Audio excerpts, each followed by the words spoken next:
Resist means to stop yourself from doing something or to fight against something.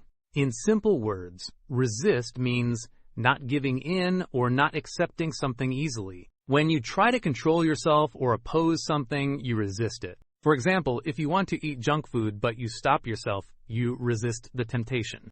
Resist can also mean fighting against pressure, force, or change. If someone does not agree with a rule and speaks against it, they resist the rule. Now let us understand with daily use sentences. He tried to resist the urge to laugh. She could not resist eating chocolate. The soldiers resisted the attack bravely. This material can resist heat. They resisted the new policy. Resist can be used in emotional, physical, or social situations. For example, she resisted negative thoughts. The wall resisted the strong wind. In short, resist means to fight against something, control yourself, or not accept something easily.